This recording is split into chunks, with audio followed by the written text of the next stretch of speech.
కోసం మనకు పదవులు వచ్చినాయి, ఈ జాతులను ఉద్ధరించడానికి పదవులు వచ్చినాయి.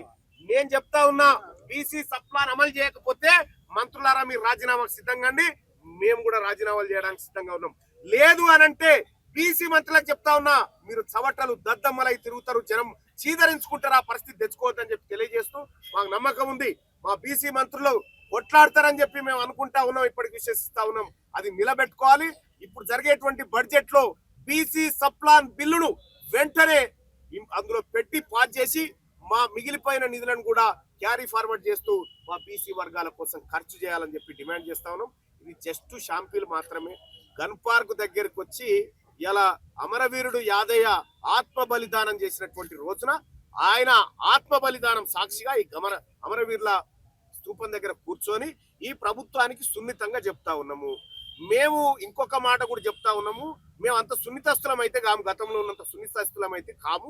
ఈసారి ఏదైతే గద అవుతుంది మేము తన్నడానికైనా దేనికైనా సిద్ధంగానే ఉన్నాం. ఈ సమాజం అంతా చూస్తూ ఊరుకోవడానికి, మా బిడ్డల హాస్టళ్లలో మా బిడ్డలు కడుపులతో మాడుతా ఉంటే మేము ఏది చేయడానికైనా సిద్ధంగా ఉన్నాం. తేల్చుకొని ప్రభుత్వాన్ని హెచ్చరిస్తా ఉన్నాం. రేవంత్ రెడ్డి ఇంకొక 2 ఏళ్ళు ఉంది నీది. ఈ 2 ఏళ్లలో కనీసం బీసీలకు ఇచ్చినటువంటి కొన్ని హామీలను అమలు చేసి నువ్వు కనీసం ముఖ్యమంత్రి అనిపించుకో, లేకపోతే నీ అంత డమ్మీ ముఖ్యమంత్రి ఉన్నాడు. అందుకోసమే చెప్తా ఉన్నాం, తెలంగాణ రాష్ట్రంలో 2028లో వచ్చేది బీసీ ప్రభుత్వమే. బీసీలమంతా ఒక్కటైనం, బీసీలమంతా ఒక్కతాటి మీద నడుస్తూ ముందుకు పోతామని అని చెప్పి తెలియజేసుకుంటూ అమరవీరుల సాక్షిగా చెప్తా ఉన్నాం. బీసీ మంత్రులారా, బీసీ నాయకులారా, మీరందరూ కూడా ఒక్కసారి ఈ బీసీ సమాజాన్ని ఊహించుకొని ఈ వర్గాల కోసం పోరాడాలని చెప్పి డిమాండ్ చేస్తూ బీసీ సప్లాన్ వెంటనే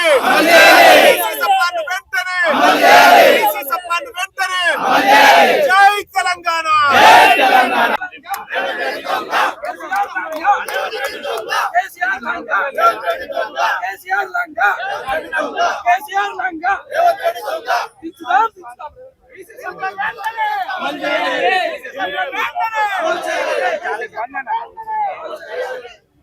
చూసినట్టయితే తిమ్మా మల్లన్న గారిని పోలీసులు అదుపులోకి తీసుకున్నట్టుగా కనిపిస్తున్నది.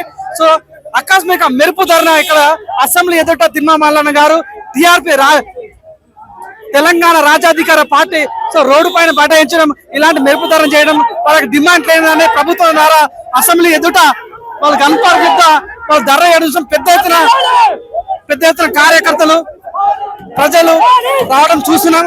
పోలీసులు కూడా వెంటనే వాళ్ళని అదుపులో తీసుకోవడం జరుగుతుంది.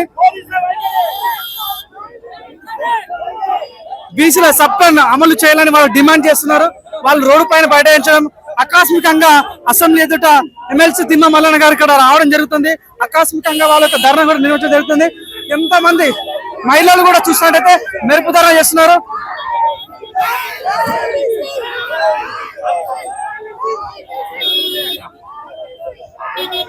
పోలీస్ వాహనాలలో తరలించేటువంటి ప్రయత్నం చేస్తున్నా కార్యకర్తలు మాత్రం ఎంత కూడా తగ్గడం లేదు. బీసీ రిజర్వేషన్ విషయంలో గాని పదవుల్లో గాని అనేక తీవ్ర అన్యాయం జరుగుతున్నటువంటి నేపథ్యంలో ఏం చెప్తారు పోలీసులకు సంబంధించి? మాకే ఇబ్బంది లేదు, వాళ్ళకి ఇబ్బంది జరిగితే మళ్ళీ మేమే వచ్చి నిలబడాలి. వాళ్ళకి ఇబ్బంది జరగనీయం. ఎట్టి పరిస్థితుల్లో శాంతియుతంగానే ఈ ప్రభుత్వాన్ని మేము డిమాండ్ చేస్తా ఉన్నాం. ఈ ప్రభుత్వం ఖచ్చితంగా బీసీ సప్లాన్ ను అమలు చేయాలి, అమలు చేసి తీరాలి, మీ మాట నిలబెట్టుకోవాలని చెప్తా ఉన్నాం. వెంటనే ఎత్తేయాలి. ఈడబ్ల్యూఎస్ ఎందుకు ఎత్తానంటే నువ్వు ఏ ప్రాతిపదికన అమలు చేస్తా ఉన్నావు? ఇక్కడ దానికి ఏ ప్రాతిపదిక ఉంది? నువ్వు ఈడబ్ల్యూఎస్ రిజర్వేషన్ అమలు చేయాలంటే ఇక్కడ ఉన్న పేదవాళ్ళ సంఖ్యతో తీయాలి. ఆ సంఖ్యతో తేలక ముందుకే మీరు రిజర్వేషన్ అమలు చేసుకుంటే మరి మా పరిస్థితి ఏం కావాలి? అందుకోసమే ఎట్టి పరిస్థితిలో ఈ ప్రభుత్వాన్ని వదిలిపెట్టే ప్రసక్తే లేదు. ఇది తాడో పేడో యుద్ధం. 2028 కల్లా మాకు రావాల్సినటువంటి చేయకపోతే ఖచ్చితంగా ఈ ప్రభుత్వానికి గద్దె తీస్తాం. 100% బీసీ మంత్రులను నేను ఆహ్వానిస్తా ఉన్నా. సప్లాన్ ఇంప్లిమెంట్ కాకపోతే రాజీనామా చేద్దాం, రండి ప్రజాక్షేత్రంలో పోదాం, ఈ ప్రభుత్వం సంగతి ఏదో తేలుద్దామని చెప్పి డిమాండ్ చేస్తా ఉన్నాం. మేనిఫెస్టో 2023 పేజ్ నెంబర్ 16లో ఇచ్చినటువంటి హామీని అమలు చేయాలని గుర్తు చేస్తా ఉన్నాం.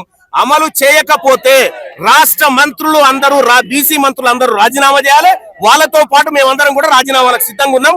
ఖచ్చితంగా ఈ నెల 23న జరిగేటువంటి మంత్రివర్గ సమావేశంలో బీసీ సప్లాన్ పైన నిర్ణయం జరగాలి, దాన్ని ఇంప్లిమెంట్ చేయాలని చెప్పి డిమాండ్ చేస్తాం. గ్రామ పంచాయతీ ఎన్నికల్లో కానీ ఇప్పుడు మున్సిపల్ ఎన్నికల్లో బాత్రూమ్ లో డబ్బులు తిన్నారు, బాత్రూమ్ లో డబ్బులు, బీసీల అమ్మాయిల శానిటరీ ప్యాడ్ లో డబ్బులు తిన్నారు, బాత్రూమ్ లో డబ్బులు తిన్నారు. కాబట్టి ఖచ్చితంగా మా వర్గాల